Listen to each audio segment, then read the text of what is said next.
हम विश्वास करें तो किस पे करें और हम श्रद्धा रखें तो किस पे रखें। हर किसी पर इस कलिकाल में हम विश्वास भी नहीं कर सकते। अंदर का प्रेशर नहीं है।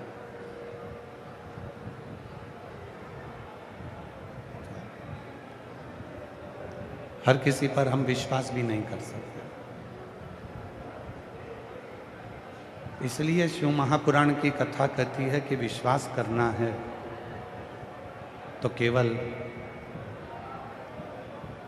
देव अधिदेव महादेव पर, अपने पिता पर और अपने आप पर इतना भरोसा रखो कि जिंदगी की कोई भी अड़चन आ जाए उसको समाप्त करने की जवाबदारी तुम्हारी भी है, शिव की भी है और घर के पिता की भी है।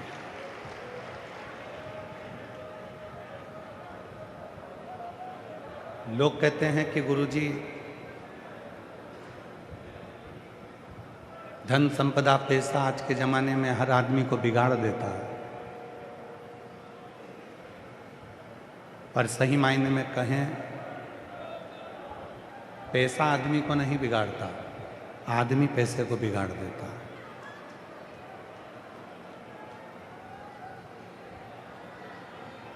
ए बाबू इधर लगा।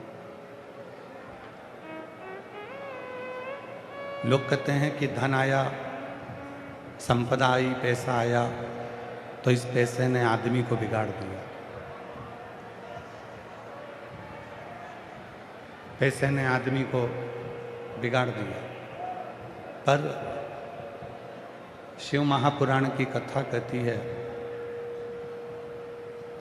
कि पैसा आदमी को नहीं बिगाड़ता, बल्कि आदमी पैसे को बिगाड़ देता है। उस पैसे को कहाँ लेकर जाना है, कब लेकर जाना है, किस जगह पर लेकर जाना है और आदमी उस पैसे को कहाँ लेकर जा रहा है। इस बुद्धि को, धन को, इस विवेक को, इस सोच को, इस बुद्धि को व्यक्ति को कहाँ लेकर जाना है और वो कहाँ लेकर जाता है।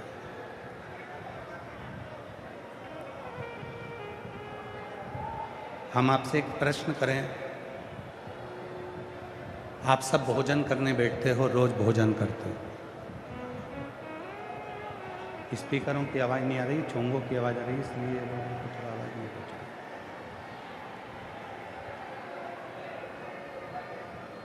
आप सभी लोग भोजन करते हो, भोजन ग्रहण करते हो। एक प्रश्न है, उत्तर दीजिएगा। सब्जी अच्छी बनी है, आपने भोजन किया। अचार अच्छा है, आपने भोजन किया। रायता अच्छा बना है, आपने भोजन किया। और उस भोजन की थाली में दाल अच्छी है, सब्जी अच्छी है। मान लो एक सब्जी, उसमें नमक नहीं है, सारी सब्जी अच्छी बनी है, सब तरह की जो सब्जियां हैं वो सब अच्छी बनी है, पर एक सब्जी ऐसी है जिसमें नमक नहीं है।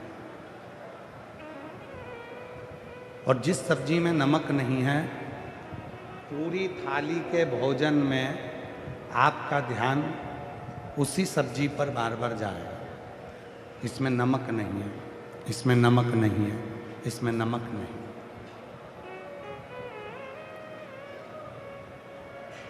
दूसरे से भी कहोगे कि इसमें नमक नहीं है,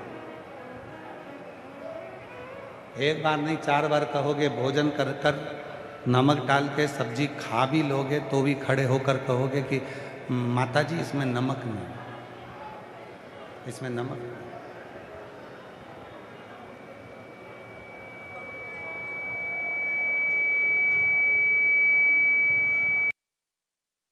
बार बार ध्यान जा रहा है कि इसमें नमक नहीं। उसी तरह हमारा संपूर्ण जीवन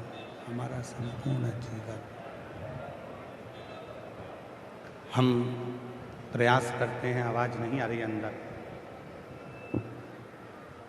हम प्रयास करते हैं कि हमारा संपूर्ण जीवन में हम कुछ अच्छा देखें।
भोजन की थाली में संपूर्ण भोजन है,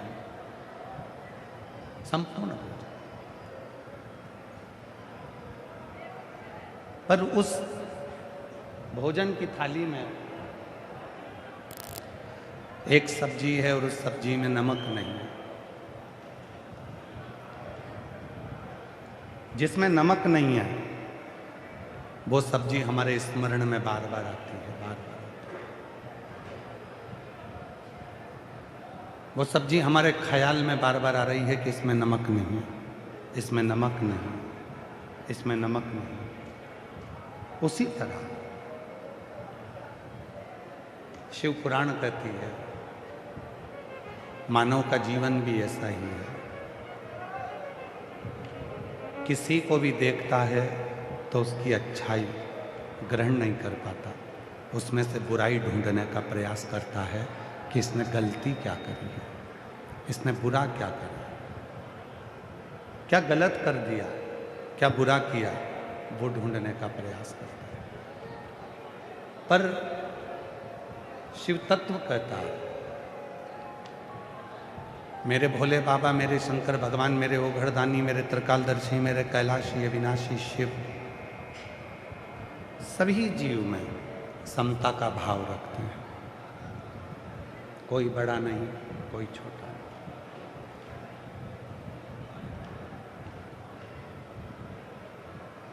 तेरे लाखों दीवाने बड़े से बड़े, तेरे चरणों में कंकर माटी से पड़े। उसके लाखों दीवाने, सब सम, सबकी समता। हमारे बीच में श्री आनंद प्रकाश जी ब्रह्मचारी महाराज हरिद्वार से पधारे हैं। एक बार जोरदार ताली बजाकर उनका स्वागत, वंदन, अभिनंदन। शिव तत्व की प्राप्ति समता में। हमने पहले भी कथा में कहा, आज फिर कहते हैं, मेरी माताओं, जितनी भी मेरी बुजुर्ग माँ बैठी हैं, आप लोगों से निवेदन करूं मैं, तुम्हारी बड़ी बहू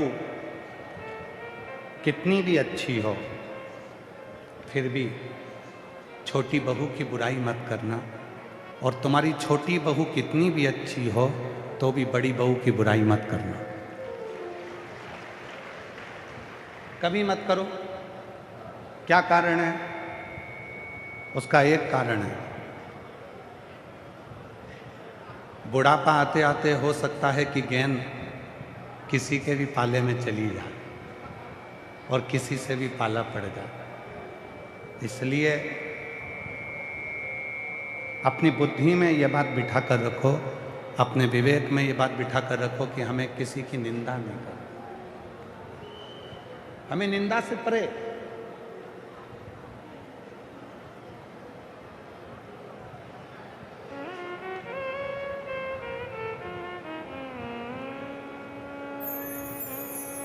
किसी भी निंदा में हमें नहीं डूबना, चाहे वो इंसान की निंदा हो, संत निंदा हो, महंत निंदा हो, ब्राह्मण निंदा हो, किसी स्त्री पुरुष की निंदा हो, किसी बेटी बेटे की निंदा हो, या फिर देवाधिदेव महादेव की निंदा हो, किसी निंदा में हमको नहीं।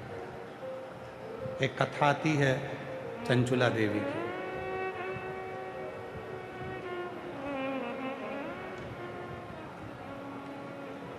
तुमरुका जी ने जब शिव महापुराण की कथा पूरी की पूरी सुना दी और शिव महापुराण की कथा जब पूर्ण विराम की ओर जाने लगी, कथा विराम की ओर गई, तब तुमरुका जी ने भगवान देवाधिदेव महादेव से एक प्रश्न किया, बाबा आज मैं वक्ता हूं, आप श्रोता हो, आप कथा के श्रोता हो, ईसर गोरा बनकर आप कथा को श्रवण कर रहे हो, जजमान बनकर आप कथा को सुन रहे हो।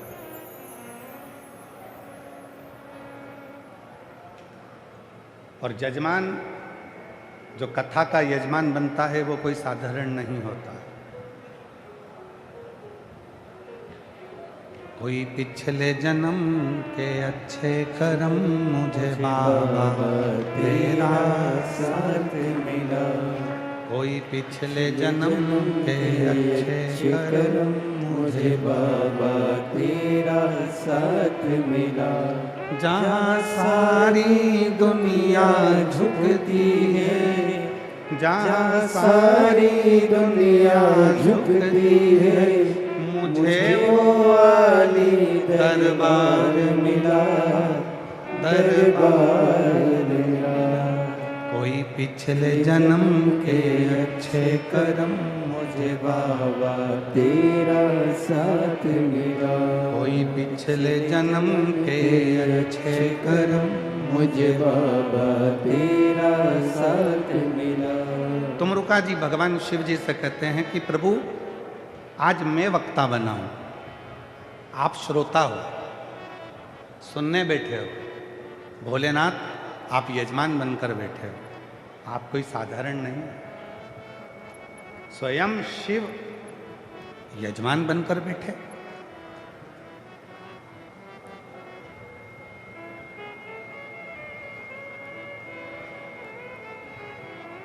अच्छा एक बात बताइए, गंगा जी पृथ्वी पर ऐसे ही आ गई थी क्या? जम के बोलो जरा। नहीं है। कौन लेकर आया? जम के आवाज नहीं आई, जरा बोलो। भागीरथ।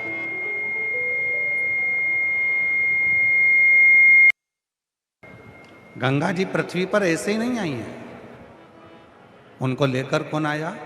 भागीरथ जी। गंगा को लाने के लिए भागीरथ की जरूरत पड़ती है और शिव महापुराण को लाने के लिए शंकर के किसी भक्त की जरूरत पड़ती है, तब जाकर ये शिव पुराण आता है। थोड़ी बड़ा आवाज।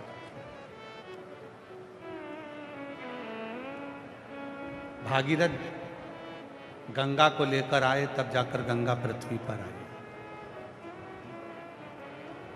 वरना गंगा पृथ्वी पर नहीं आती।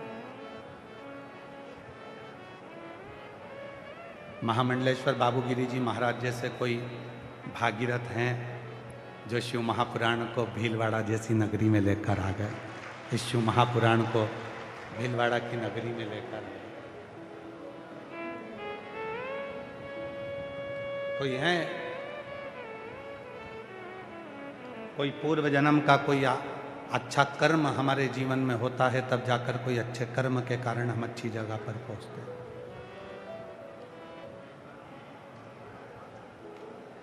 यहाँ जयपुर से आत्री जी और उनके साथी लोग आए हुए हैं। कहाँ बैठे हैं ये आत्री जी?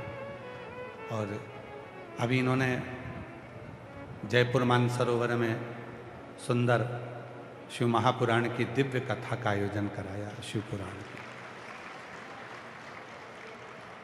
आत्री जी के शब्द थे, गुरुजी हमारी इस संस्था ने ढेरों कथा कराई, पर जो कथा शिव महापुराण की हुई उसको कराने वाला हम तो नहीं थे, शिव जी करा रहे थे और शिव जी ही सुन रहे थे। ये इनके शब्द थे। धन्यवाद। ये इनके शब्द थे। और भीलवाड़ा के क्षेत्र में भी जो कथा हो रही है, भीलवाड़ा नगर में जो कथा हो रही है, भीलवाड़ा की शिव महापुराण सेवा समिति इस कथा को करा रही है। विधायक महोदय कोठारी जी, सांसद महोदय अग्रवाल जी, इस पूरे क्षेत्र के आनंदमय महामंडलेश्वर श्री बाबूगिरी जी महाराज, यजमान परिवार और ऐसे ना जाने कितने परिवार इस कथा को संजोने में लगे हुए हैं, इसको बढ़ाने में लगे हुए हैं। ये कथा कोई साधारण नहीं है।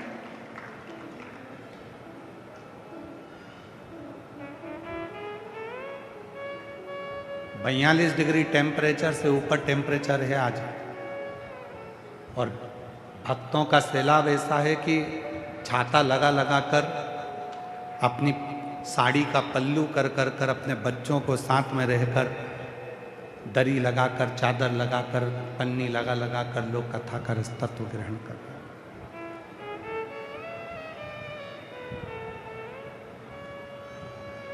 किसी को कहा जाए इतनी गर्मी में कि आप अपने घर से बाहर निकल जाओ तो कोई नहीं निकलेगा। केवल एक शिव के लिए, शंकर भगवान की परम कथा के लिए लोग अपना एसी का रूम और डनलप का गद्दा, कूलर, पंखा छोड़कर पसीने में नहा रहे हैं, धूप में बैठकर, छाता लगाकर कथा का रसतत्व ग्रहण कर रहे हैं। तुमको क्या लगता है कि तुम कथा सुनने के लिए आए हो?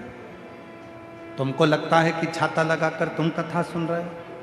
तुमको लगता है कि कपड़ा सिर पे डालकर तुम कथा सुन रहे हो? नहीं नहीं नहीं। मोहल्ले में शादी होती है,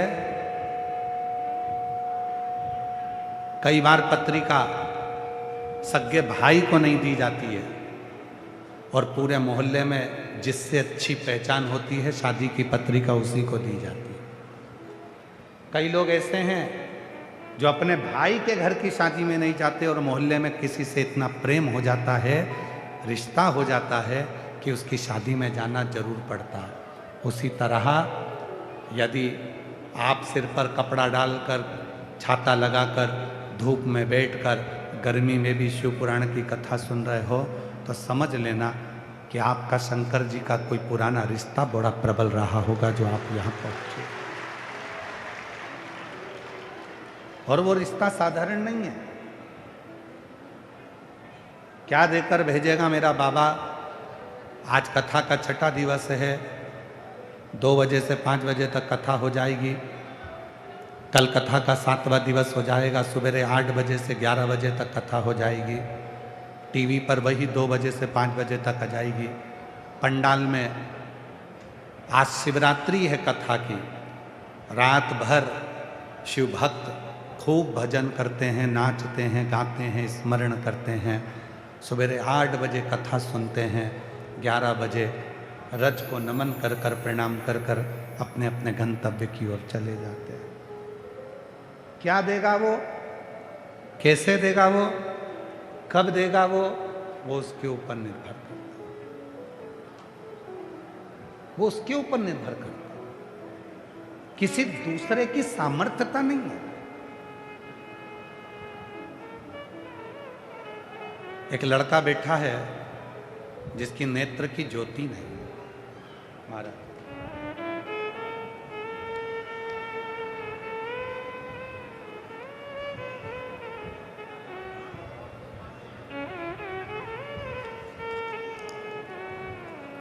कहाँ बैठा है? एक लड़का है जिसकी नेत्र की ज्योति नहीं है। मेरा नाम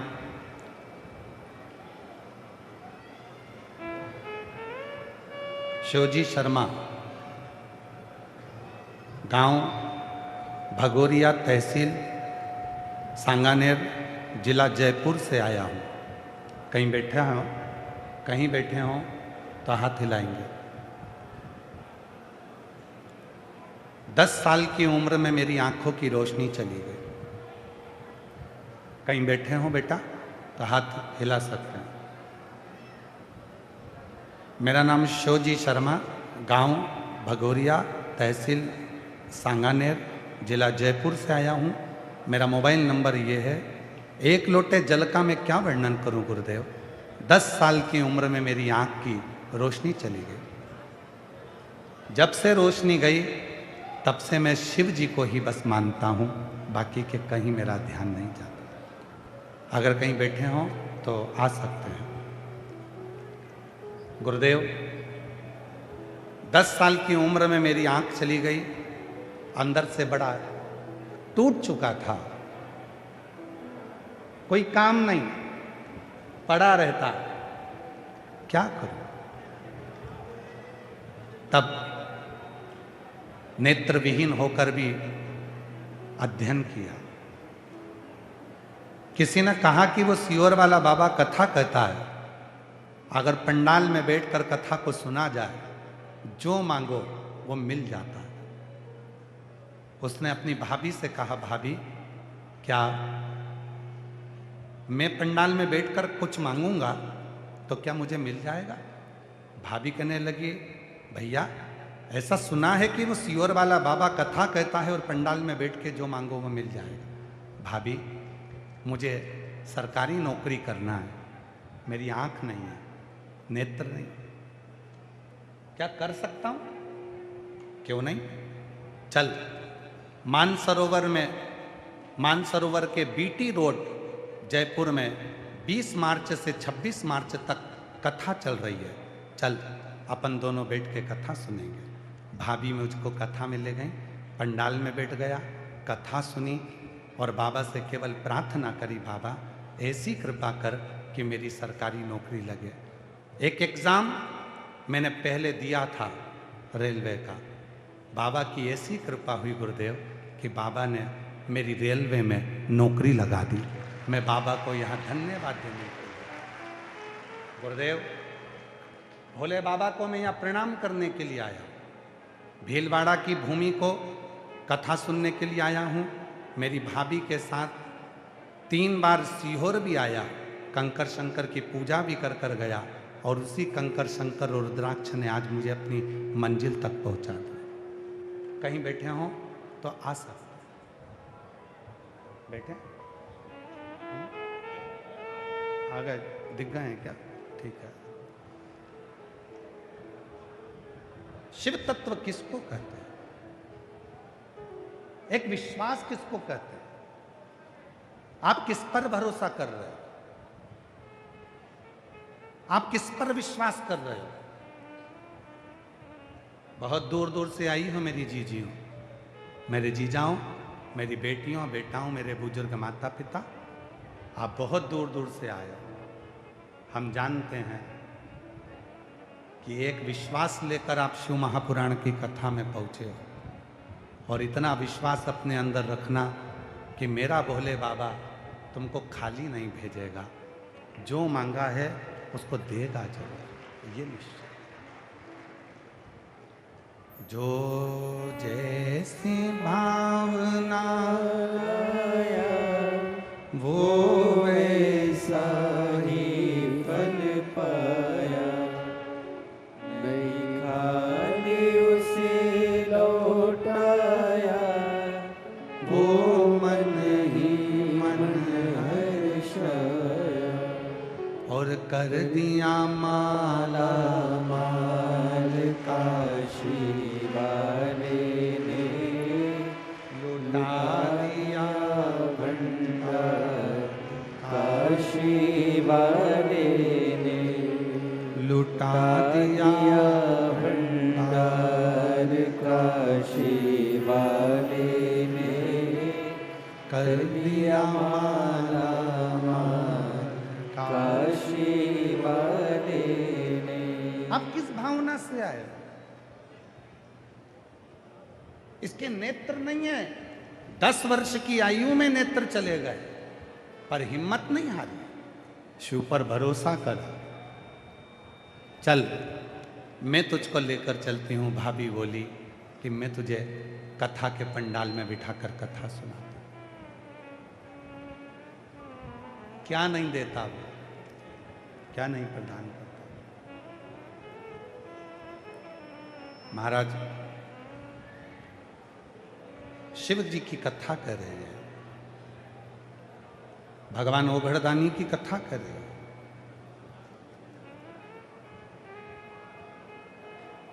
तुमरुका जी स्वयं कह रहे हैं, बाबा जैसे गंगा जी बिना भागीरथ के नहीं आ सकती,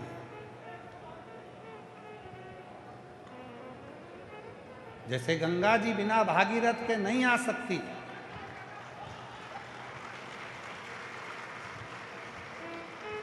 उसी तरह शिव महापुराण भी किसी भक्त के बिना जो भगवान की साधना में डूबा है, आराधना में डूबा है, भजन में डूबा है, शिव की भक्ति करता है। और मेरे भीलवाड़ा की जीजियों को कहूँगा, बिल्कुल विश्वास के साथ कहूँगा, आप लोगों ने शंकर जी को 2 लोटा जल चढ़ाया होगा, हर बार कहा होगा कि एक बार अपने भीलवाड़ा में शिव पुराण हो जाए तो ये शिव पुराण चलकर यहाँ पर। बड़ी मुश्किल है शिव पुराण की कथा को आना, बहुत मुश्किल, क्योंकि इसकी व्यवस्था करना शिव महापुराण की सबसे ज़्यादा कठिन है व्यवस्था। रोज लाखों में भीड़ बढ़ती चली जाती है, रोज प्रतिदिन, रोज बढ़ती, रोज भक्तों का सैलाब रोज की रोज बढ़ता, प्रतिदिन बढ़ता। इसको संभालना, सारे शिव भक्तों को बिठाना, भोजन कराना बहुत कठिन। आ जाओ।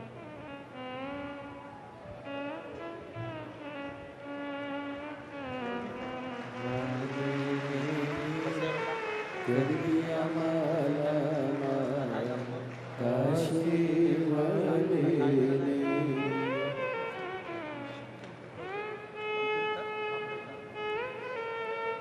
रेलवे टेक्नीशियन के पद पर, कंप्यूटर ऑपरेटर के पद पर बेटे की नौकरी लगी। एक बार जोरदार ताली बजाइएगा।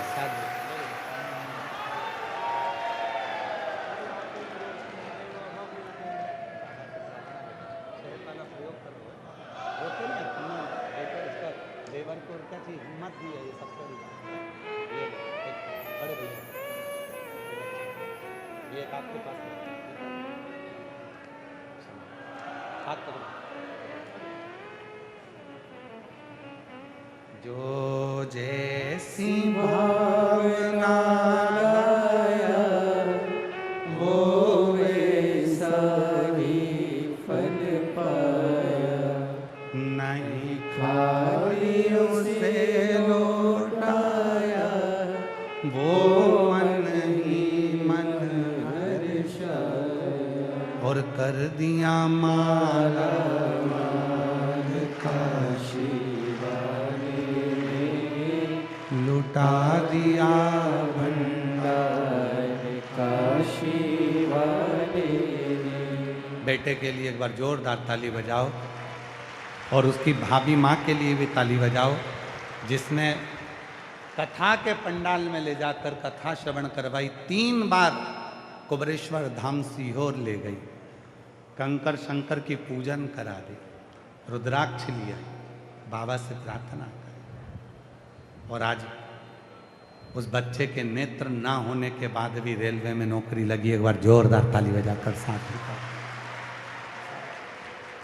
इसको कहते हैं विश्वास।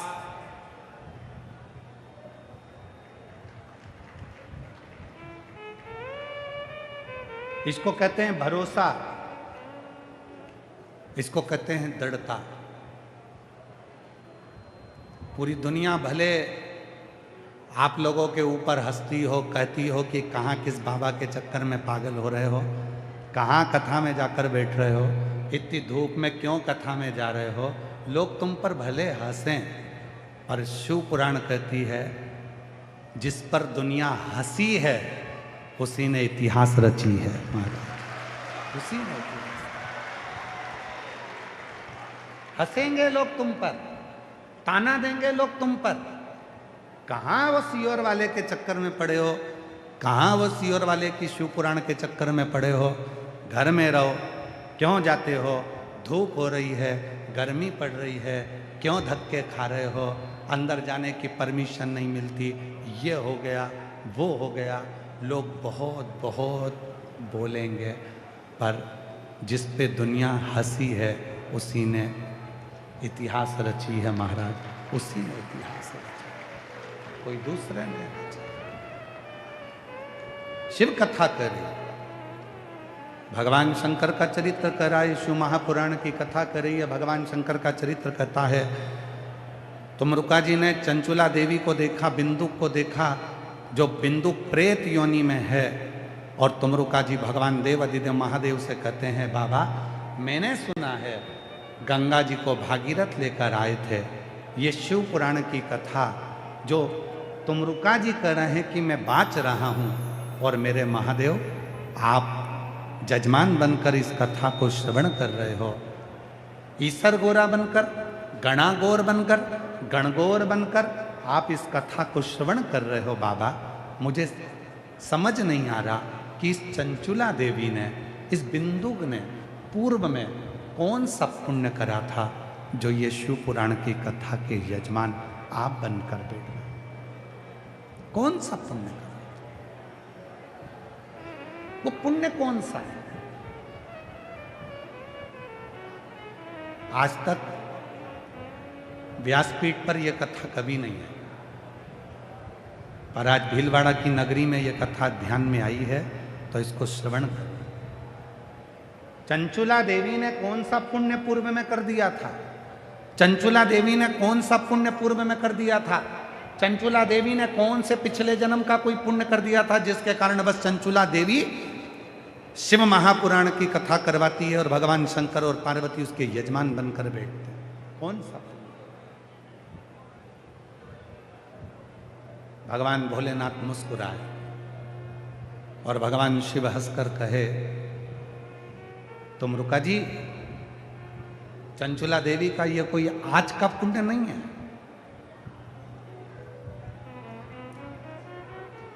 तुमरुका तुरंत बोले बाबा दो संशय हैं मेरी जिंदगी में।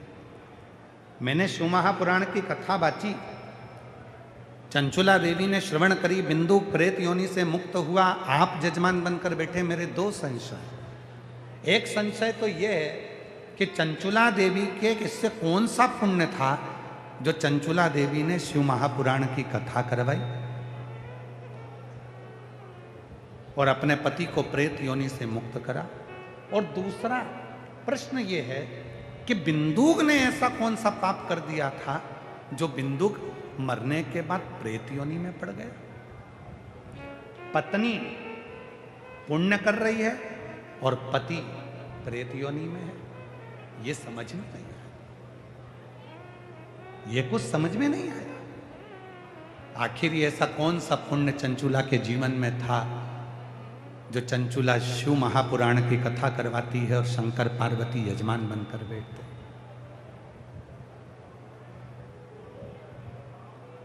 जब शिव महापुराण का कोई यजमान बनता है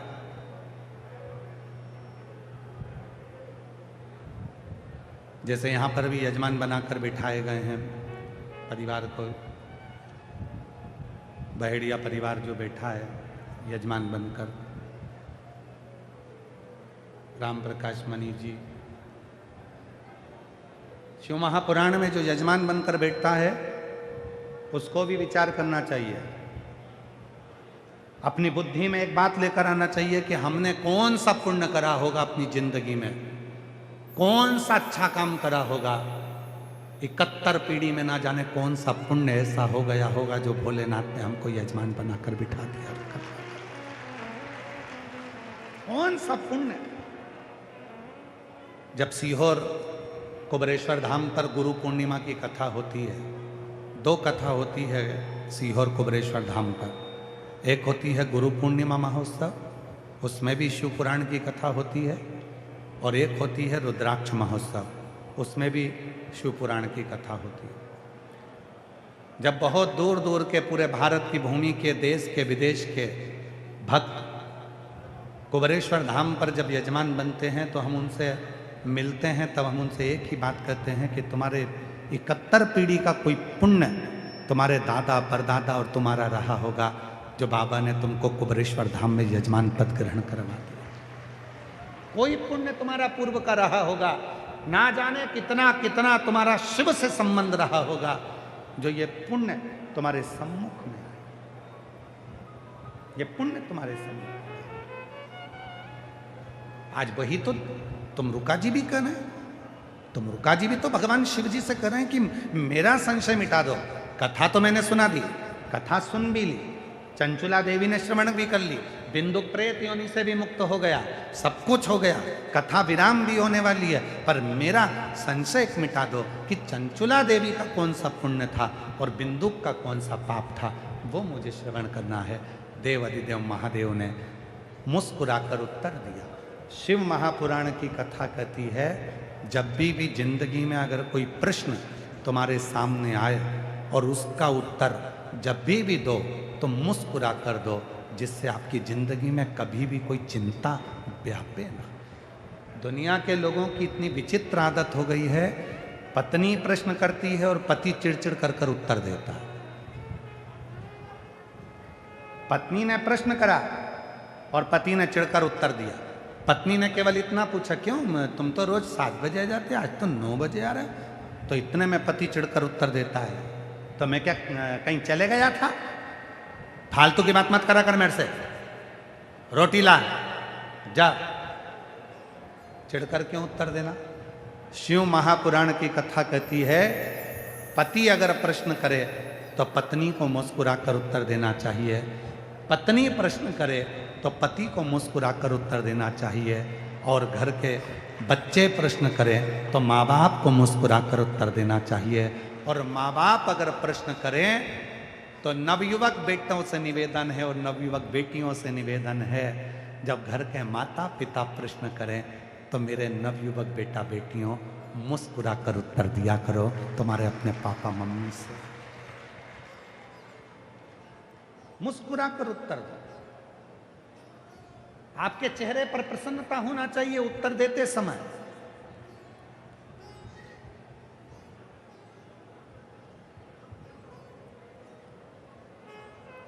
और एक बात हमने पहले भी कथा में कही थी, अभी आरणी की कथा में या भुसावल की कथा में हमने कहा था, बच्चे मोबाइल पर बात करें अच्छी बात है, करो। बच्चे मोबाइल का प्रयोग करें अच्छी बात है, करो। हम मना भी कर देंगे तो तुम कौन सा बंद कर दोगे? पर निवेदन है, बच्चे जब तुमसे छुपाकर, तुमसे छुपकर मोबाइल पर बात करने लगें, मैसेज छुपकर करने लगें, तब तुमको ध्यान देने की बहुत जरूरत है, बहुत।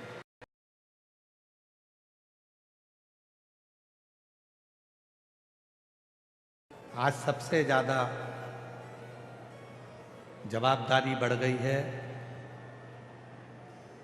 घर के बुजुर्गों की नहीं, घर के बड़ों की नहीं, आज सबसे ज़्यादा जवाबदारी बढ़ गई है घर की बेटियों की। घर की बेटियों की जवाबदारी ज़्यादा बढ़ गई। क्यों? गरुड़ पुराण में लिखा है,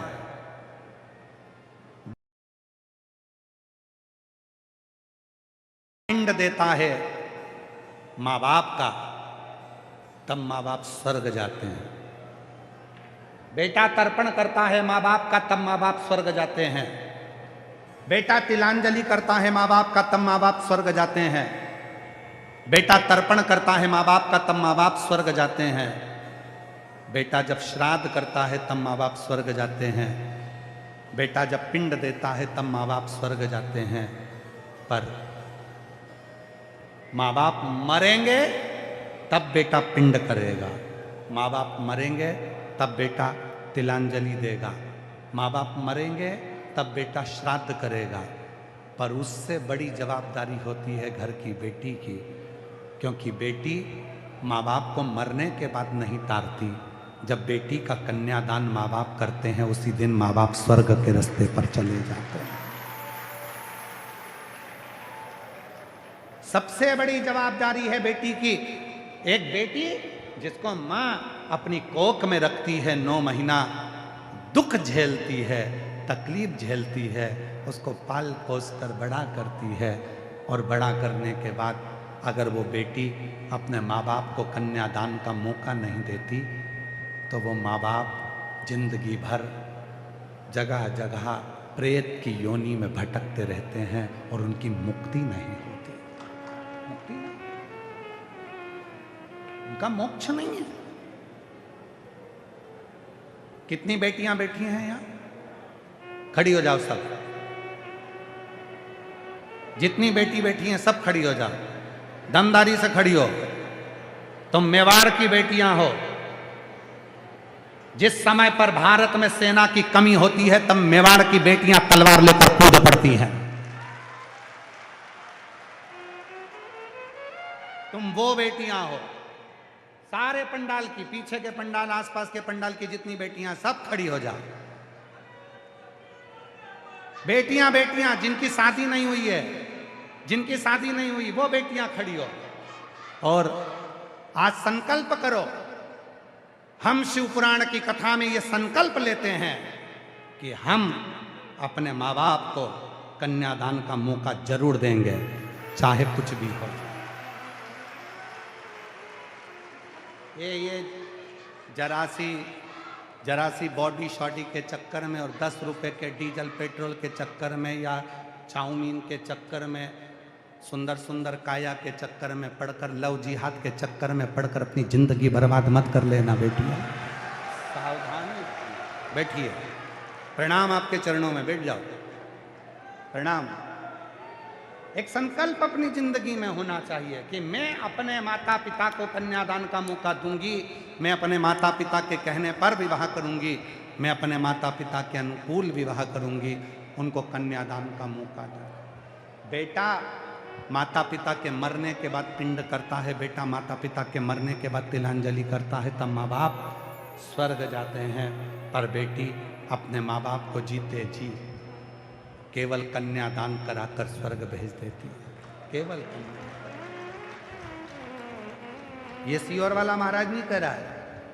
गरुड़ पुराण को पढ़ो, गीता प्रेस गोरखपुर की लाकर, उसका अध्ययन करो, आपको सब मिल जाए। आप ये मत सोचना कि सीहोर वाले बाबा ने कुछ बनाकर बोल दिया होगा, ना ना ना।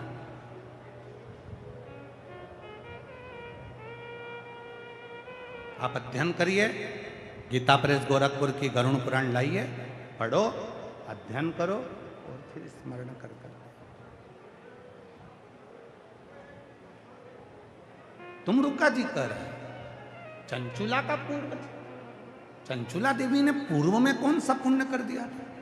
चंचुला देवी ने ऐसा कौन सा पुण्य कर दिया था जो चंचुला देवी इस जन्म में शंकर भगवान और पार्वती जी को यजमान बनाकर शिव महापुराण की कथा करवा ले रही है? कौन सा वो पुण्य, कौन सा? और कोई पिछले जन्म के अच्छे कर्म,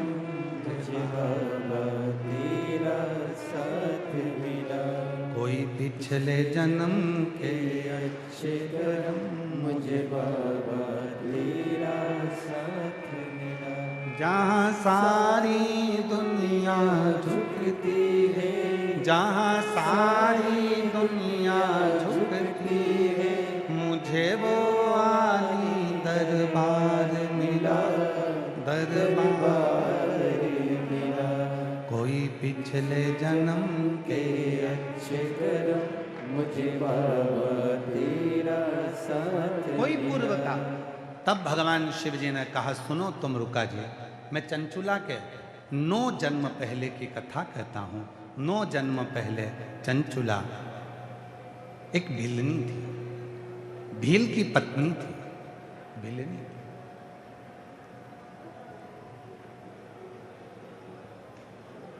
बड़ा सावधानी से सुनना, यह कथा व्यासपीठ पर पहली बार प्रथम में आई। स्मरण में आती नहीं थी, भूल जाते थे, ध्यान नहीं रहता था, स्मरण में भिलनी थी।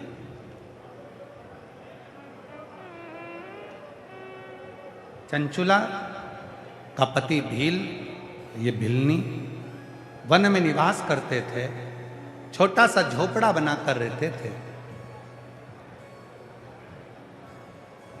पति शिकार करता था,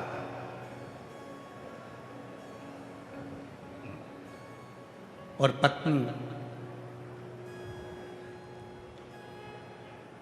जंगल में कोई भी संत निकलता, उस संत से शिव चर्चा करते। एक बार उस भिलनी ने किसी संत के मुख से सुन लिया था कि शंकर भगवान के शिवलिंग की आकृति कैसी होती। भगवान शंकर का शिवलिंग कैसा होता है, शिव जी का स्वरूप कैसा होता है, शिवलिंग कैसा होता है, उसका स्वरूप कैसा है, पूजन कैसे करना चाहिए, क्या करना चाहिए, एक लोटा जल कैसे समर्पित करना चाहिए, ये उसने जाना।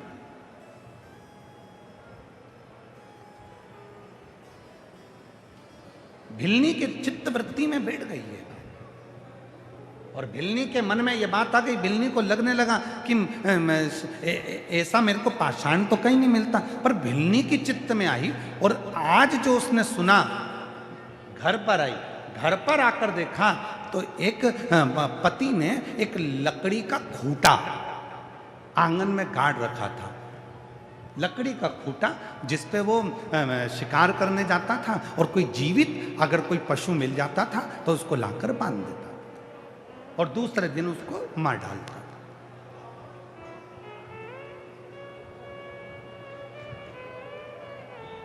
अब भिलनी की चित्तवृत्ति में तो शिवलिंग ही शिवलिंग था।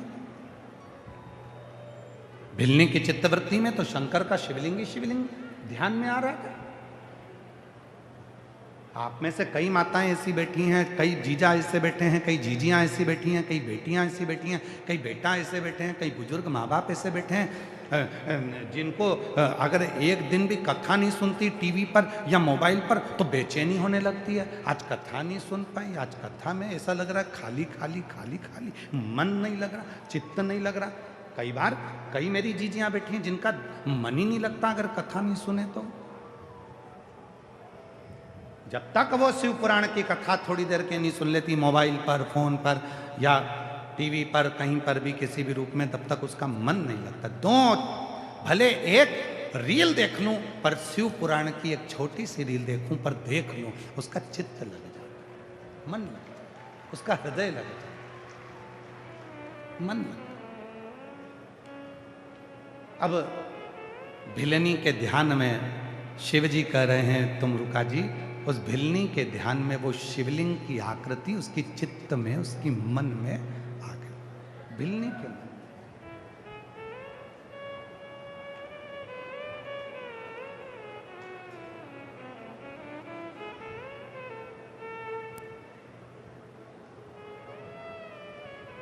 भिलनी अंदर गई।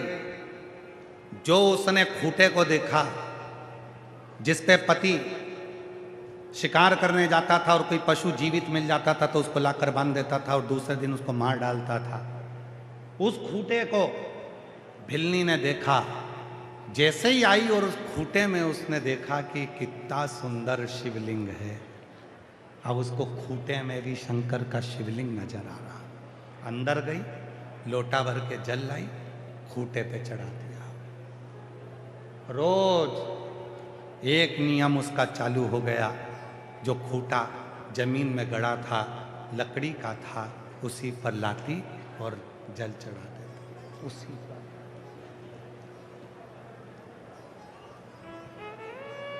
अब ये कथा तो आप लोगों ने शिव पुराण में सुन रहे हो, ऐसी कैसी एक कथा महाभारत में। महाभारत के वन पर्व में एक कथा आती है। महाभारत के वन पर्व में कथा आती है कि पांडव वन में जा रहे हैं, उनको वनवास हो गया पांडव को। पांडव वन में निवास कर रहे थे। अर्जुन युधिष्ठिर का नियम था प्रतिदिन शंकर के शिवलिंग पर जल चढ़ाना, और आज शंकर का शिवलिंग उनको मिला नहीं था, तो अर्जुन ने भोजन किया नहीं था। भीम को मालूम पड़ा कि मेरे भाई अर्जुन ने भोजन नहीं किया। भीम को मालूम पड़ा कि मेरे भाई युधिष्ठिर ने भोजन नहीं किया, क्योंकि उन्होंने शंकर के शिवलिंग पर जल नहीं चढ़ाया। एक लोटा जल चढ़ाने के लिए मेरे भाई भोजन नहीं करे हैं, भूखे हैं। तब भीम गया और भीम ने जाकर एक पेड़ को काट दिया। पेड़ को काट कर उसी पेड़ की जड़ को भीम ने लकड़ी से घुमा घुमा कर उसको लकड़ी से उसको घुमाकर छील कर गोल कर दिया, और गोल कर कर अपने भाई के पास आ गए।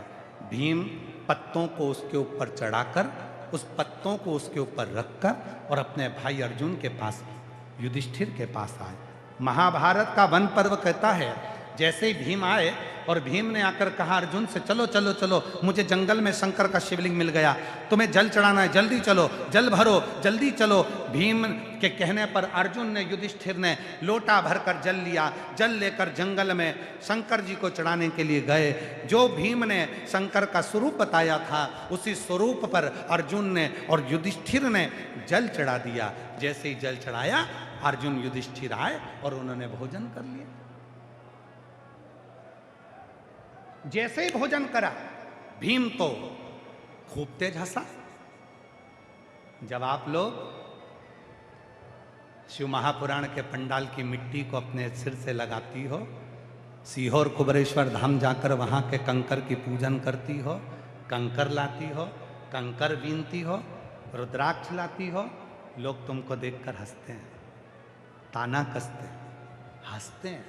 आज वही की वही महाभारत के वन पर्व में वर्णन आता है। भीम, जैसे ही अर्जुन ने भोजन करा, जैसे ही युधिष्ठिर ने भोजन करा और भीम ने हंसना चालू करा, तो अर्जुन ने पूछा, क्यों रे भीम, तू क्यों हंस रहा है, क्या हो गया ऐसा? युधिष्ठिर ने पूछा, भीम तुम हंस क्यों रहे, हुआ क्या? हम भोजन कर रहे हैं और तुम हंस रहे हो। भीम कहने लगे कि मैं तुम दोनों को देखकर इसलिए हंस रहा हूं कि आज तुम दोनों ने जो शंकर जी का शिवलिंग समझकर तुमने जो जल चढ़ाया है, वो शिवलिंग नहीं था। मैंने पेड़ को काट दिया था, उसका जो नीचे का ठूठ था उसी को मैंने गोल कर दिया था, और उसी पर मैंने पत्तियां रख दी थी, और तुम उसको शंकर का शिवलिंग समझकर उस पर जल चढ़ा दिए। तुम शंकर का शिवलिंग चढ़कर तुमने जल चढ़ा दिया, और जल चढ़ाकर तुमने भोजन कर लिया, तुमने उसको पहचाना नहीं। अर्जुन ने कहा, ये भीम, तूने भले लकड़ी को काटकर जड़ को शिवलिंग बनाया हो, पर हमारी दृष्टि में जब हमने जल चढ़ाया तो वो दिल से चढ़ाया, दिल से चढ़ाया तो वो कंकर भी शंकर हो गया। दिल से चढ़ाया तो वो लकड़ी की जड़ भी शिवलिंग। शिवलिंग? भीम कहने लगा, मैं नहीं मानता कि वो शिवलिंग हो गया, अब भी उखाड़ कर फेंकता हूं, अब भी। महाभारत का वन पर्व कहता है, महाभारत की कथा को यदि पढ़ोगे तो उसका वन पर्व पढ़िएगा, उस वन पर्व की कथा कहती है, भीम ने कहा मैं अब भी उखाड़ कर फेंकता हूं। अर्जुन ने कहा ठीक है, चलो। युधिष्ठिर चले, अर्जुन चले। भीम ने पत्तियां हटाई और पेड़ की जड़ को उखाड़ने लगे। भीम जैसे ही उस पेड़ की जड़ को उखाड़ने लगे, वन पर्व की कथा कहती है महाभारत की, भीम जमीन में छाती तक धंस गए तो भी उस जड़ को उखाड़ नहीं पाए। जड़ को उखाड़ नहीं। अर्जुन अर्जुन ने कहा भीम उखाड़ो उखाड़ो उखाड़ो। अब तो भीम को गुस्सा आ गया उस जड़ के आसपास में भीम ने खोदना चालू कर दिया। पूरी जड़ को उखाड़ने के लिए भीम ने जो आसपास खोदना प्रारंभ करा, भीम के 2 वर्ष केवल उस खड्डे को खोदने में निकल गए, परंतु वो जड़ का सिरा आखिरी का छोर नहीं मिला। 2 साल तक 2 वर्ष तक भीम खोदता रहा, तो भी उस वृक्ष की जो जड़ थी उसका सिरा नहीं मिला। भीम रोज उखाड़ता पर वो उखड़ता नहीं, रोज उखड़ता नहीं। कहते हैं कि भीम के खोदने से जमीन में से, पताल में से पानी निकलने लगा, पर वो जड़ का सिरा नहीं मिला। आखिरी में भीम अर्जुन के सामने हाथ जोड़कर बोला, 1 लोटे जल में और सच्चे विश्वास में ये बल है कि कंकर भी शंकर बन जाता है और जड़ भी परमात्मा बन जाता है। लोग कहते हैं सीहोर का कंकर शंकर है, कंकर शंकर। सीहोर के रुद्राक्ष में ऐसा क्या है? और मेरी जीजियों, दुनिया के लोग आप लोगों को बहुत पागल बनाएंगे, मूर्ख बनाएंगे, कहेंगे कि हम यहाँ पर जो रुद्राक्ष बेच रहे हैं वो सीहोर का है। नहीं, सीहोर का रुद्राक्ष पैसे से नहीं बिकता। सीहोर का रुद्राक्ष कोरियर कर नहीं भेजा जाता। सीहोर का रुद्राक्ष कोई आपको ले जाकर नहीं दे सकता। सीहोर का रुद्राक्ष यदि तकलीफ आएंगे, अपना हाथ आगे करेंगे, भोलेनाथ का नाम लेंगे, रुद्राक्ष लेंगे, वही रुद्राक्ष तुम्हारी जिंदगी की संवारने वाला है। वो बिकता नहीं, वो बिकता नहीं, वो बेचा नहीं जाता।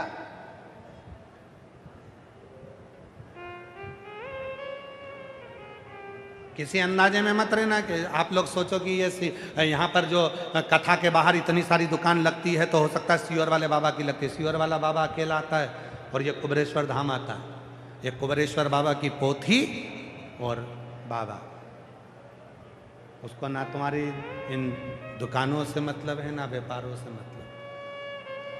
श्री शिवाय नमस्तुभ्यम बोलो, भजन करो, कथा सुनो, जल पियो, प्रसाद पाओ, भूमि पर सहन करो, अपना दुख शिव को कहो और अपने घर को जाओ।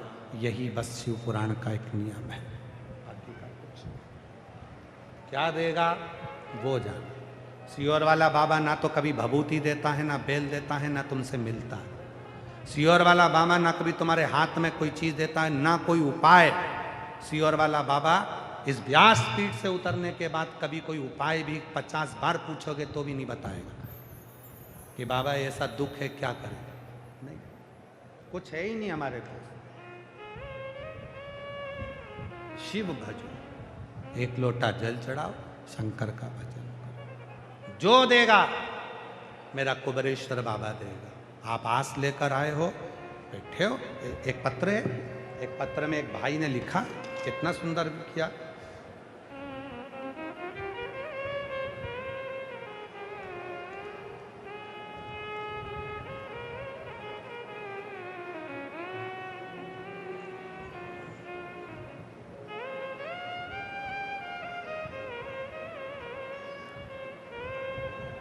मेरा नाम मंजू कहार है। मैं गांव टोरडी, तहसील मालपुरा, जिला टोक की रहने वाली हूँ। कहीं बैठी हो तो आ सकती हैं। मेरा नाम मंजू कहार है।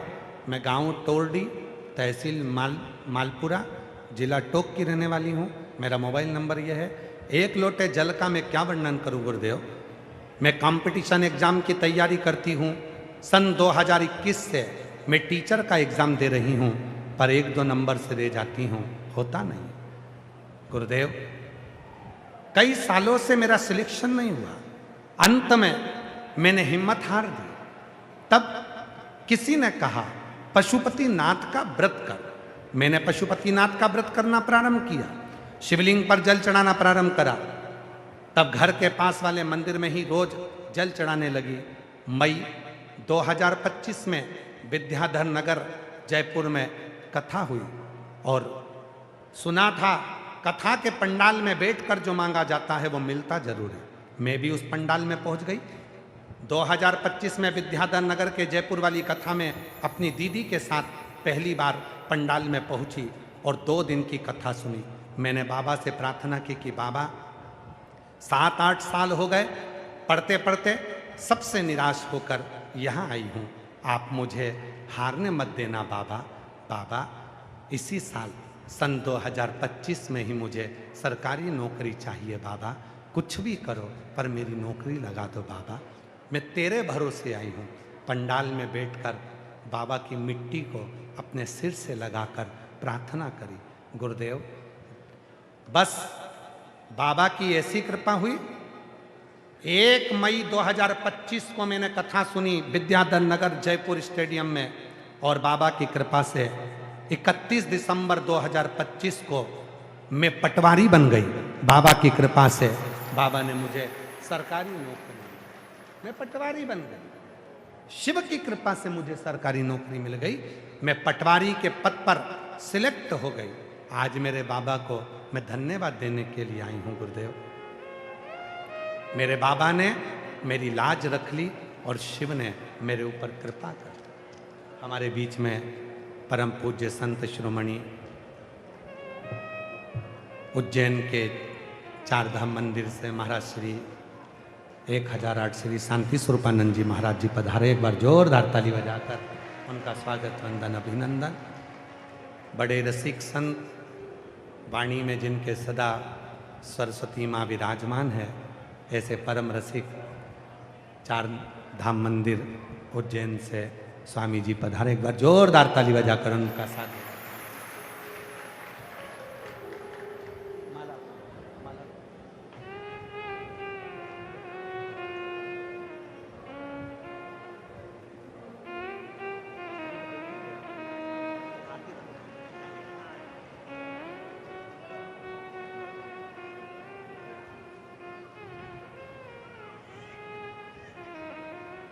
एक विश्वास किसको कहते हैं,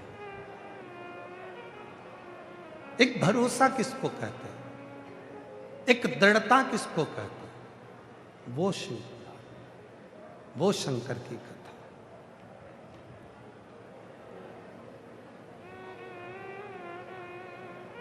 खाली न जाता कोई दर से तुम्हारे, खाली न जाता कोई दर से तुम्हारे, मैं भी खड़ी हूँ नंदी बाहें पसारे, अपने हृदय से लगा लो गिरा जा रहा हूँ, उठा दो उठा भोले अपने दर से अब तो ना टालो, गिरी जा रही हूँ, उठा दो उठा। भीम 2 वर्ष तक खड्डा खोदता रहा, पाताल का जल निकल गया पर वो वृक्ष की जड़ का सिरा नहीं मिला। महाभारत का वन पर्व कहता है कि भीम हार गए, थक गए, और भीम हारा, थका, और भीम ने कह दिया कि अर्जुन, मैं समझ गया कि 1 लोटे जल में वो बल है कि लकड़ी की जड़ को भी वो शिव के रूप में दड़ित कर देता। लोग पूछते हैं 1 लोटा जल सारी समस्या का हल कैसे हो सकता है? कई पत्रकार भी प्रश्न करते हैं 1 लोटा जल सारी समस्या का हल, ये कैसे हो सकता है? हमने कहा 1 लोटा जल माता पार्वती ने चढ़ाया था, शिव जी मिल गए। 1 लोटा जल भगवान राम ने चढ़ाया था, लंका का राज्य मिल गया। 1 लोटा जल भगवान नारायण ने चढ़ाया था तो माता लक्ष्मी मिल गई थी। 1 लोटा जल स्वयं इंद्र ने चढ़ाया था तो पूरी सत्ता प्राप्त हो गई थी। एक लोटा जल भगवान कृष्ण ने चढ़ाया था तो 1,77,186 बच्चे हो गए थे। एक लोटा जल स्वयं देवता स्वयं समर्पित करते हैं। स्कंद पुराण को अगर उठाकर देखेंगे और स्कंद पुराण को अगर आप अध्ययन करेंगे तो स्कंद पुराण के एक पृष्ठ को यदि पढ़ेंगे, ऐसा कोई देवता नहीं है जो शंकर को एक लोटा जल नहीं चढ़ाता। इसीलिए इस नारे को प्रबल करा, एक लोटा जल सारी समस्या का हल। दुनिया में जितनी समस्या है उसका हल केवल एक लोटा जल है, केवल एक लोटा जल। अब उसमें आपको कहीं भटकना नहीं है, उसको कहीं इधर उधर आडंबर में जाना नहीं, कहीं यहां वहां नहीं जाना। हम आप सोचो कि सियोर वाले बाबा के पास में कुछ होगा, सियोर वाले महाराज के पास होगा, कुछ भी नहीं है, एक लोटा जल के सिवा। जल चढ़ाओ, किसी आडंबर में नहीं, किसी ढोंग ढकोसले में नहीं, कहीं आडंबर में नहीं फंसना, केवल शिव के मंदिर जाओ, एक लोटा जल चढ़ाओ, एक कहीं भटका, कहीं नहीं गया।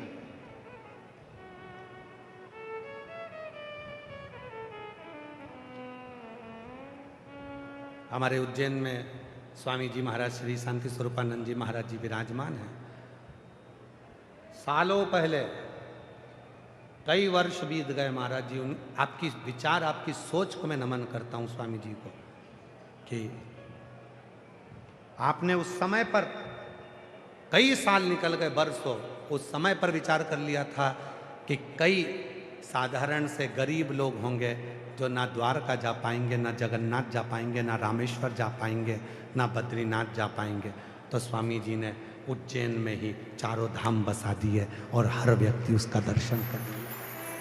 ये आपकी उज्जवल विचार, मैं पूज्य स्वामी जी के लिए कहूँगा, उज्जवल विचार, उज्जवल सोच, उस समय की,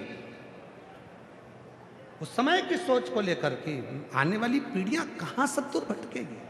एक ही जगह, एक ही जगह। उज्जैन में ही चारों धाम, चार धाम मंदिर के नाम से निर्मित कर दिया, वही विराज। सुख अगर विश्वास है, महाभारत का वन पर्व कहता है कि भीम ने 2 साल तक खड्डा करा तो भी, जिस पेड़ को भीम ने काटा था, जिसकी जड़ को भीम ने शिवलिंग बना दिया था, उसी जड़ को भीम हंसते हैं कि तुमने जल चढ़ा दिया और पानी में चढ़ाकर और भोजन कर लिया, वो तो शिव है ही नहीं, मैंने जड़ रखी थी, मैंने जड़ रखा था। वो जड़ भी शिव बन जाती है। जब प्रेम अनंत हो गया तो रोम रोम संत हो गया। जब आपका विश्वास दृढ़ हो जाए, समझ लेना कि शिव मिल गया। शिव कब मिलता है? आपके विश्वास। शिव बिना विश्वास के मिल ही नहीं सकता। एक पत्र है, अच्छा है, देखिए।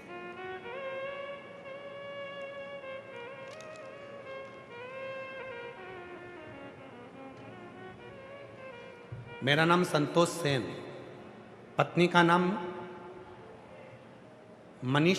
मनीषा सेन, जिला नागौर, राजस्थान से हूँ। मेरा मोबाइल नंबर ये है। गुरुजी, कथा पंडाल में बैठकर कथा सुनना और पशुपति व्रत करना, इससे इतना फायदा होता है, यह मुझसे पूछें। गुरुजी, मैंने मई 2022 में आपकी कथा टीवी पर सुनी और बाद में सालासर में कथा सुनी। तब वहाँ कथा पंडाल में बैठकर पति की सरकारी नौकरी के लिए प्रार्थना की थी। सालासर में कथा के पंडाल में बैठकर मैंने सरकारी नौकरी के लिए प्रार्थना की थी। गुरुजी, मेरे पति बहुत परेशान थे क्योंकि उनके साथ के सभी सहकर्मी का चयन हो चुका था। तब मैंने भी श्रद्धा से पशुपति व्रत किया। पहले व्रत में ही बाबा ने ऐसा चमत्कार कर दिया कि दोपहर को ही मुझे मेरे पति ने कहा कि उनका भी चयन सरकारी नौकरी में हो गया। और 13 वर्षों से मेरे पति सरकारी नौकरी की तैयारी कर रहे थे, नहीं हुआ। तब आखिरी में मेरे पति का केवल कथा पंडाल में बैठकर सुनने का फल ये हुआ कि मेरे पति का नागौर नगर परिषद में उच्च पद पर मेरे पति का सिलेक्शन हो गया। मैं बाबा को यहाँ प्रणाम करने के लिए आई हूँ। कहीं बैठी हों तो आ सकती हैं। मेरा नाम संतोष सेन, पत्नी मनीष सेन, जिला नागौर राजस्थान से है। कहीं आप बैठे हो तो आ सकते। एक विश्वास किसको कहते हैं, एक भरोसा किसको? एक लोटे जल में वो बल होता है यदि विश्वास से, भरोसे से आपने समर्पित किया है, भरोसे से, विश्वास के साथ यदि आपने जल चढ़ाया है तो वो जल का फल तुम्हारी जिंदगी बदल कर ही रहता है, ये निश्चित है। मिले?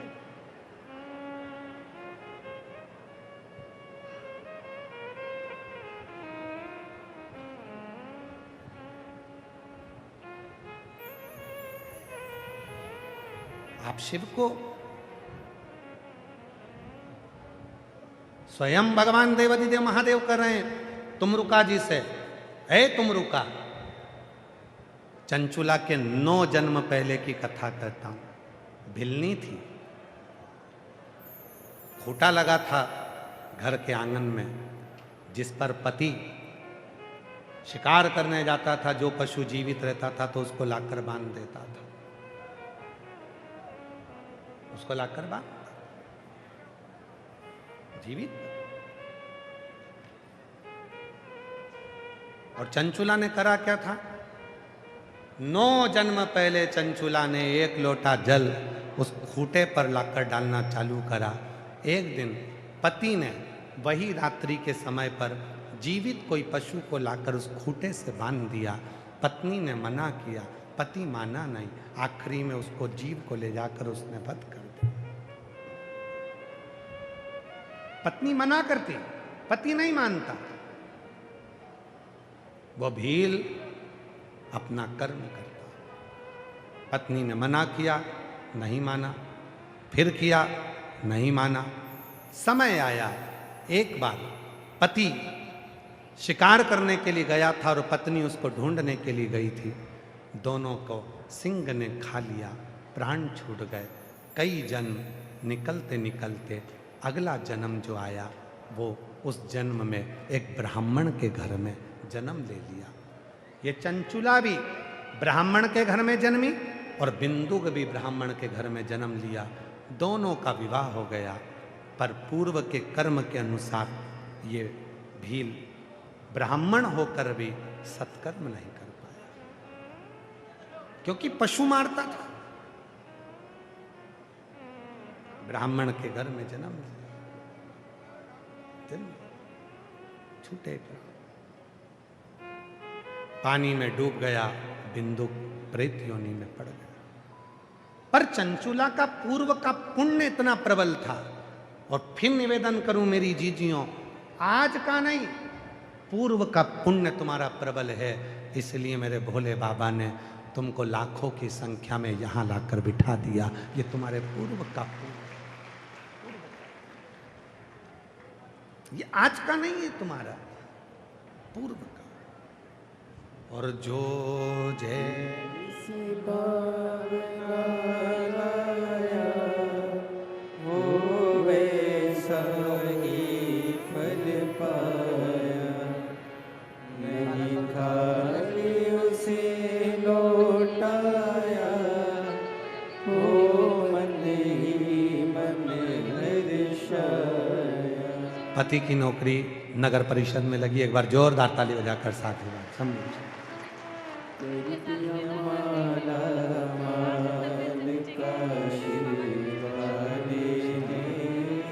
कर दिया माला माल काशी वाले ने। किस भावना से आए हो, किस विचार से आए हो, किस सोच से आए हो, वो शिव कृपा करता है, करुणा करता है, दया करता है।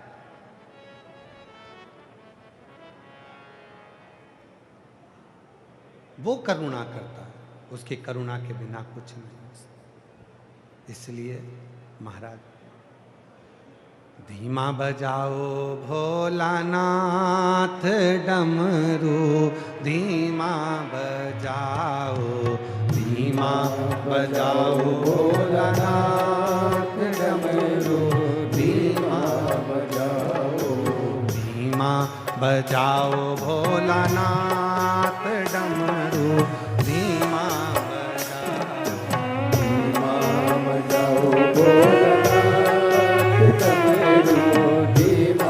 बजाओ धीमा बजाओ बाबा धीमा बजाओ, धीमा बजाओ भोला धीमा बजाओ, धीमा बजाओ भोला धीमा बजाओ, धीमा बजाओ भोला धीमा बजाओ, ओ धीमा बजाओ भोलानाथ डमरू धीमा बजाओ, धीमा बजाओ भोलानाथ डमरू धीमा बजाओ। दोनों हाथों से बड़े प्रेम से।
डमरू के धुन सुन के ब्रह्मा जी आए, डमरू के धुन सुन के ब्रह्मा जी आए, ओ डमरू के धुन सुन के ब्रह्मा जी आए, डमरू के धुन सुन के ब्रह्मा जी आए, ब्रह्मा जी आए संगे ब्रह्मणी को लाए, ब्रह्मा जी आए संगे ब्रह्मणी को लाए, धीमा बजाओ भोलानाथ डमरू धीमा बजाओ, धीमा बजाओ भोलानाथ डमरू धीमा बजाओ, धीमा बजाओ भोला धीमा बजाओ, धीमा बजाओ भोला धीमा बजाओ, धीमा बजाओ भोला धीमा बजाओ, धीमा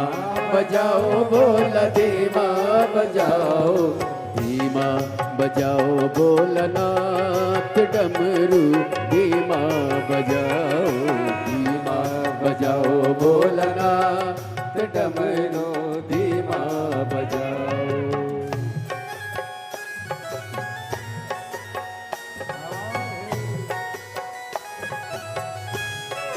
शंभो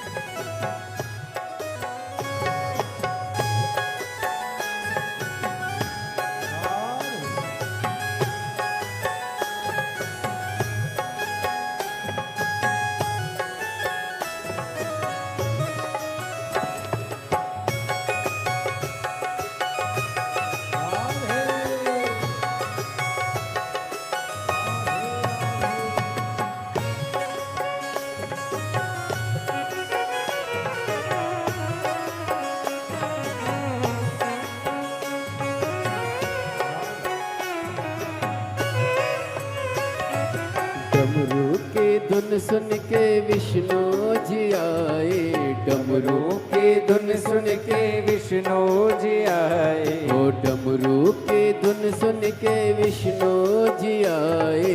डमरू की धुन सुन के विष्णु जी आए। विष्णु जी आए संग लक्ष्मी जी को लाए। विष्णु जी आए संग लक्ष्मी जी को लाए।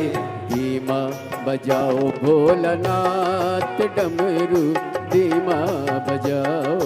धीमा बजाओ भोलानाथ डमरू धीमा बजाओ।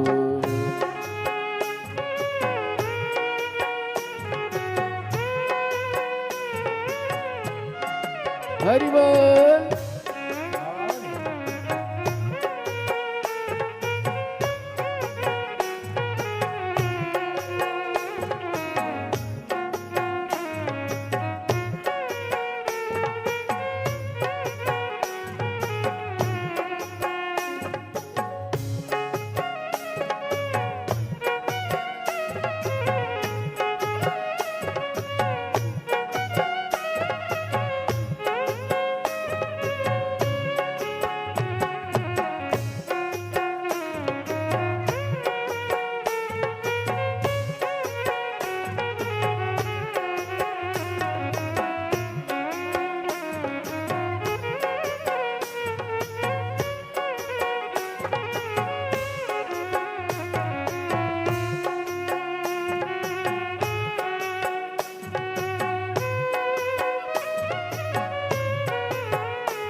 डमरू के धुन सुन के राम जी आए। डमरू की धुन सुन के राम जी आए। ओ डमरू के धुन सुन के राम जी आए। डमरू की धुन सुन के राम जी आए। ओ राम जी आए संगे सीता जी को लाए। राम जी आए संगे सीता जी को लाए। धीमा बजाओ भोलानाथ डमरू धीमा बजाओ। धीमा बजाओ भोलानाथ डमरू धीमा बजाओ।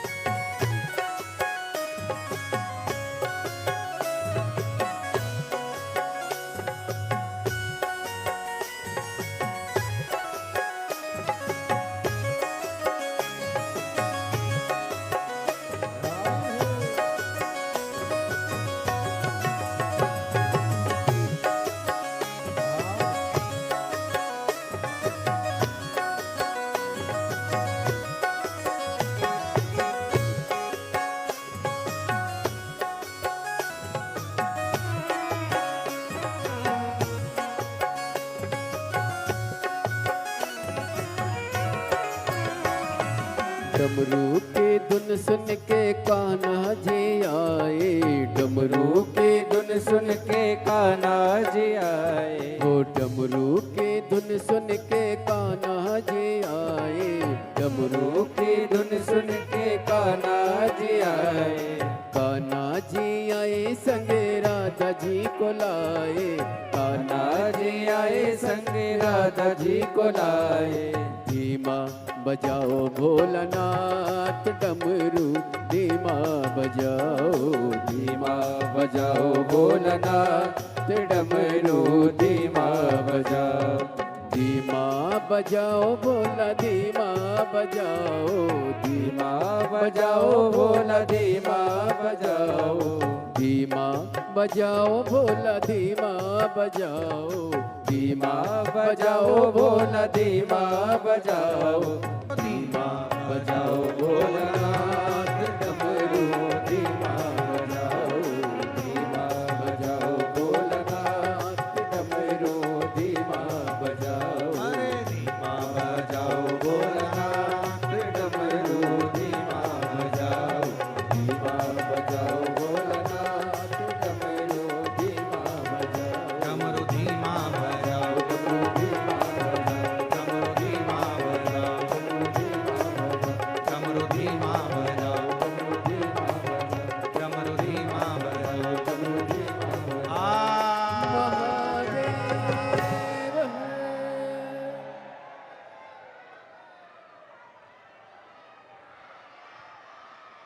अपने स्थान पर बैठकर बाबा देव अधिदेव महादेव को अपने मन का भाव कहिए। दिल से प्रार्थना करो, बाबा को विनय करो, निवेदन करो। जहाँ जगह मिले वहाँ बैठकर बाबा को अपने मन का भाव करिए, प्रार्थना करिए। ये कथा जो भीलवाड़ा में चल रही है, ये कथा कल 14 अप्रैल को विराम हो जाएगी। आज कथा का छठा दिवस है।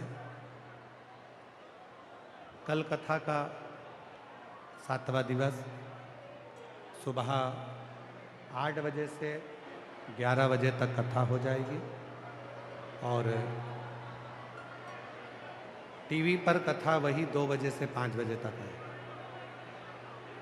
14 अप्रैल को कथा समापन होगी। फिर 17 अप्रैल से 23 अप्रैल तक दिल्ली के जापानी park sector number 10 Rohini Delhi में शिव महापुराण की कथा 1 बजे से 4 बजे तक पार्थिव शिव महापुराण के रूप में रहेगी। उसके बाद में 5 मई से 11 मई तक रांची झारखंड में फुटबॉल ग्राउंड सुकुर हुटू कांकेर रांची झारखंड में शिव महापुराण की कथा 1 बजे से 4 बजे तक रहेगी। ऐसे ही कथाओं के क्रम रहेंगे। हृदय से बाबा को अपने मन का भाव कहिए, प्रार्थना करिए, विनय करिए, निवेदन करिए। आज कथा का छठा दिवस है। कल कथा का समापन दिवस है। कहते हैं शिव पुराण की कथा के छठे दिवस की शिवरात्रि है। कथा की शिवरात्रि। हृदय से बाबा को अपने मन का भाव कहें, प्रार्थना करें, विनय करें, निवेदन करें।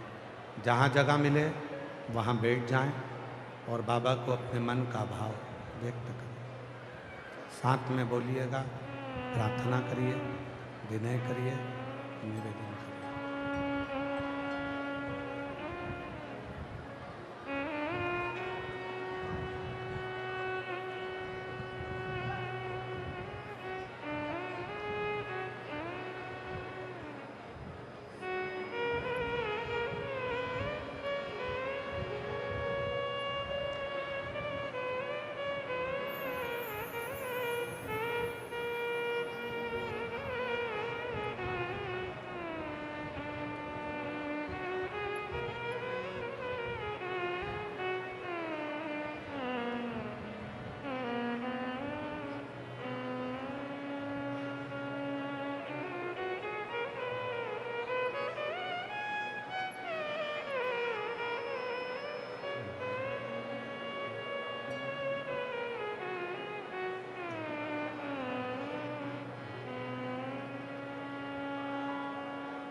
भोला सब दुख काटो, ओ भोला सब दुख काटो। शिव शंकर जपो तेरी माला, भोले बाबा जपो तेरी माला। उल्लास